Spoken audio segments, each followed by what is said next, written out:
नमस्कार दोस्तों, मेरा नाम है मनीष कुमार सिंह और आप देख रहे हैं 4 PM महाराष्ट्र। बीजेपी के लिए महाराष्ट्र में राह जो है वो दिन पर दिन मुश्किल होती चली जा रही है। जी हाँ, जब पहले चरण का मतदान हुआ था, दूसरे चरण के मतदान के बाद ही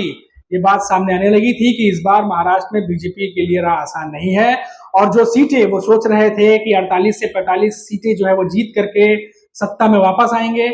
वो सपना जो है वो टूटता दिखाई दे रहा है। और इसकी कई वजहें जो है वो सामने आ रही हैं। 20 मई को जो है पांचवें चरण का मतदान समाप्त हो चुका है, उसके बावजूद भी जो बीजेपी और उसके जो सहयोगी पार्टियां हैं उनके लिए मुश्किलें कम होती नहीं दिख रही हैं। जी हाँ, मैं आपको बता दूं कि अभी जिस तरीके से जो एकनाथ शिंदे हैं उनकी सरकार जो है इस समय बहुत ज्यादा परेशानियों से जूझ रही है। और ना सिर्फ महाराष्ट्र में जो इस समय सूखा पड़ा है या जो जल संकट आया उसकी वजह से, बल्कि राजनीतिक स्तर पर भी जो है वो एकनाथ शिंदे की सरकार है, क्या वो 4 जून के बाद रहेगी या चली जाएगी, ये एक बहुत बड़ा सवाल है।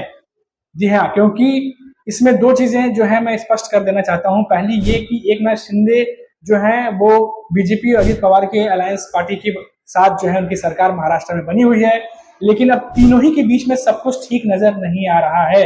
अभी कुछ दिनों पहले ही खबर आई थी कि किस तरीके से जो है एकनाथ शिंदे की जो पार्टी है उसके अंदर ही जो नेता हैं वो आपस में भिड़ गए हैं। गजानन कीर्तिकर जो हैं, जो मौजूदा सांसद हैं मुंबई नॉर्थ वेस्ट से, उनके बेटे जो हैं अमोल कीर्तिकर, वो यूबीटी ग्रुप से खड़े थे और तमाम आरोप लगे कि वो अपने पिताजी का ऑफिस इस्तेमाल कर रहे थे। कुछ फंड जो है जो उनको दिए गए हैं वो उस एरिया के तरक्की के लिए इस्तेमाल कर रहे थे। कई सारी ऐसी बातें आई जिसके बाद एकनाथ शिंदे के पार्टी के अंदर ही जो है वो अंतर्द्वंद शुरू हो गया, आपसी नेताओं में बयानबाजी शुरू हुई और आपस में ही अपने ही सांसद को लेकर के जो है वो जो है खबरें बनी और सब कुछ जो है ठीक नहीं है अभी तक फिलहाल जो समझ में आ रहा है। दूसरी बात, जो दूसरी अलायंस पार्टी है अजीत पवार की, वहां भी देखा गया कि मावल में वहां पर अजीत पवार और एकनाथ शिंदे के जो नेता हैं वो ग्राउंड लेवल भिड़ गए। अजीत एकनाथ शिंदे की पार्टी की तरफ से कहा गया कि अजीत पवार की पार्टी की तरफ से चुनाव जब कैंपेन चल रहे थे उस समय मदद नहीं की गई। और अब ऐसे में संजय राउत जो है उनका और एक बड़ा बयान आया है जो मैंने अभी थोड़ी देर पढ़ा कई कम्युनिकेशन में। उनकी तरफ से कहा गया है कि जिस तरीके से बीजेपी के अंदर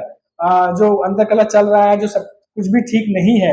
जैसे अभी अरविंद केजरीवाल ने कुछ दिनों पहले सीएम योगी को लेकर के बयान दिया था कि इस बार के चुनाव के बाद सीएम योगी के लिए जो है राह मुश्किल हो सकती है, और उनको लेकर कुछ बहुत सारे स्टेटमेंट दिया था और उसको क्लियर करने के लिए बीजेपी की तरफ से कोई बड़ा नेता नहीं आया। उन्होंने साफ कहा था कि बीजेपी से जो है योगी आदित्यनाथ जो है उनको हटाया जा सकता है, उनको जो है उनके लिए राह आसान नहीं है बीजेपी में। अब उन्हें बड़े लोग जो है बड़े पार्टी के जो नेता हैं बीजेपी के पसंद नहीं कर रहे, कई सारी ऐसी बातें कही गई थी। और उसके बाद अरविंद केजरीवाल की जैसे अब जो है ये कहा जा रहा है कि सेम ऐसी ही स्थिति जो है वो नितिन गडकरी के लिए जो है नागपुर में बनी हुई है। ये संजय राउत की तरफ से जो है कहा गया कि कई सारी ऐसी बातें हैं चुनाव के दौरान जब देवेंद्र फडणवीस, अमित शाह और मोदी ये तीनों मिलकर के जो है जो नागपुर में नितिन गडकरी हैं उनके खिलाफ कुछ ना कुछ चल रहा था और सब कुछ जो है वो बीजेपी के लिए अंदर में जो बीजेपी के नेता हैं सब कुछ ठीक नहीं है और नितिन गडकरी के लिए खास तौर पर उनकी राह भी मुश्किल होने वाली है। ये तमाम बातें जो है संजय राउत ने कही हैं। अब आप सोचिए कि जो सरकार महाराष्ट्र में चल रही है एकनाथ शिंदे की, खुद उनकी पार्टी में, और वहीं उनकी जो अलायंस पार्टी है जो एनसीपी है अजीत पवार, उनके बीच में जो है आपस में ही नेता जो है वो भिड़े हुए हैं। उसके बाद जो तीसरी अलायंस पार्टी है बड़ी बीजेपी, उनके अंदर भी जो है अंदर सब कुछ ठीक नहीं चल रहा जिस तरह की खबरें आ रही हैं।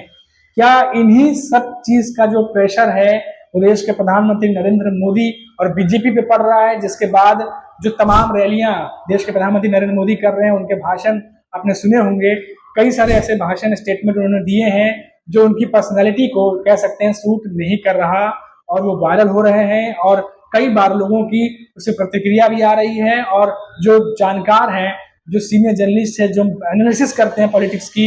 उनका भी ये मानना है कि जिस तरीके की बयानबाजी नरेंद्र मोदी की तरफ से हो रही है ये बीजेपी को नुकसान पहुंचा सकती है। तो क्या ये बयानबाजी जो अचानक से नरेंद्र मोदी की इस तरीके से गिरी है, जो कह रहे हैं कि बहुत निचले स्तर पर जा रही है, अब नल की टोटी से मंगलसूत्र से लेकर बात शुरू हुई थी और भैंस को खोल ले जाने की बात, और उसके बाद अब जो है आपकी जायदाद ले ली जाएगी, फिर उसके बाद अब बात मुजरे तक पहुंच गई है। तो ऐसी ऐसी बातें जो है वो लगातार चल रही है। और महाराष्ट्र में भी जब वो आए थे तो नकली शिवसेना और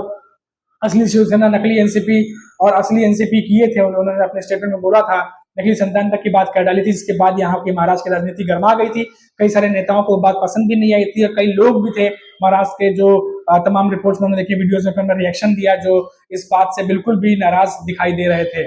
तो कुल मिलाकर ऐसा लग रहा है कि जैसे अब जो ये माहौल बन रहा है महाराष्ट्र में, जिस तरीके से वोटिंग कम हुई, उसके बाद एक आकलन बैठा कि इससे बीजेपी को नुकसान पहुंच सकता है। फिर महाराष्ट्र में मोटा मोटा से महाराष्ट्र के राजनीतिक विश्लेषक नहीं बल्कि देश के अलग अलग जो राजनीतिक विश्लेषक हैं, चाहे वो दिल्ली में बैठे हो चाहे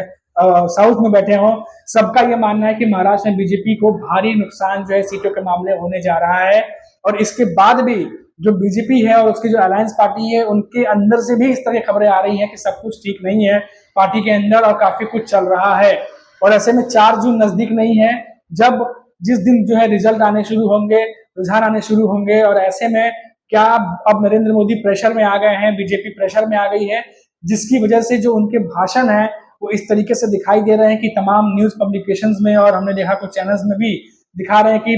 निम्न स्तर पे जो है वो भाषा अब चली गई है, जो एक्सपेक्ट नरेंद्र मोदी से नहीं की जा रही थी कि जो प्रधानमंत्री हैं, जो उनकी एक पर्सनैलिटी है, जिस तरीके के भाषण वो पहले करते रहे हैं, कि इस बार 2024 में इस लेवल पर वो भाषण देंगे। और कई जगह अपने ही स्टेटमेंट में वो कंफ्यूजन क्रिएट करते दिख रहे हैं। कहीं चैनल में इंटरव्यू देते हैं तो कुछ कहते हैं और भाषण में जब जाते हैं तो कुछ कहते हैं जो कॉन्ट्राडिक्ट करती हैं एक दूसरे को चीजें। तो कुल मिलाकर ये लग रहा है कि बीजेपी के लिए राह मुश्किल है और इसका दबाव देश के प्रधानमंत्री नरेंद्र मोदी पे भी दिख रहा है। और जिस तरीके की पार्टी के अंदर जो चीजें बनी हुई दिख रही हैं, जो जिस तरीके से एक पिक्चर बन रही है, उसको देख के ऐसा लग रहा है कि नरेंद्र मोदी के भाषण में उसका असर भी पड़ रहा है, जो उनके लिए जो है उनके भाषण को जो है इस तरीके से हमारे सामने जो निकल के आ रहे हैं, कहीं उसका भी एक असर तो नहीं। वहीं अगर हम बात कर लें बाकी जो राजनीतिक पार्टियां हैं, वो नरेंद्र मोदी को उनके भाषण के आधार पर घेरने में कोई कसर नहीं छोड़ रही। अगर आप राहुल गांधी की बात कर लिए तो वो लगातार नरेंद्र मोदी के दिए हुए भाषण को टारगेट करके उनको जो है वो अपने भाषण में जो है वो हमला कर रहे हैं। वहीं अगर हम बात कर लें जिस तरीके से नरेंद्र मोदी ने अपने आप को परमात्मा का भेजा हुआ बताया, और उसके बाद तमाम जो स्टार प्रचारक हैं, जिस तरीके से कह लें जो सोशल मीडिया वायरल होते रहते हैं, जैसे मनोज तिवारी की बात कर लें, कंगना रनौत की बात कर लें, या फिर संबित पात्रा अभी एक बयान देकर फंस गए थे, फिर उन्हें माफी मांगनी पड़ी।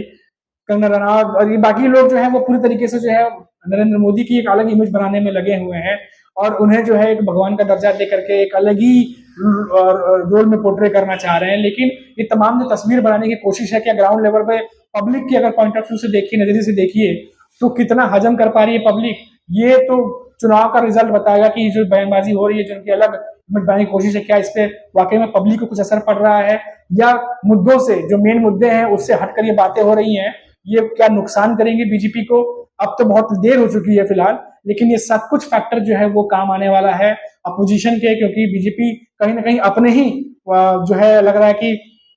चुनाव प्रचार में अपने ही फेंके हुए जाल में फंसती हुई दिखाई दे रही है। तो ये कुल मिला के जो आकलन ये कहता है कि महाराष्ट्र की राजनीति और यहाँ पे जो कुछ भी चल रहा है वो कहीं ना कहीं नरेंद्र मोदी को प्रभावित कर रही है, बीजेपी को प्रभावित कर रही है, और वो उनके पूरे कैंपेन में और उनके भाषण में दिखाई दे रहा है। तो अभी के लिए फिलहाल इतना ही, और फिर लौटेंगे तो बात करेंगे महाराष्ट्र की राजनीति पर या फिर किसी बड़ी खबर पर। तब तक के लिए मुझे इजाजत दीजिए।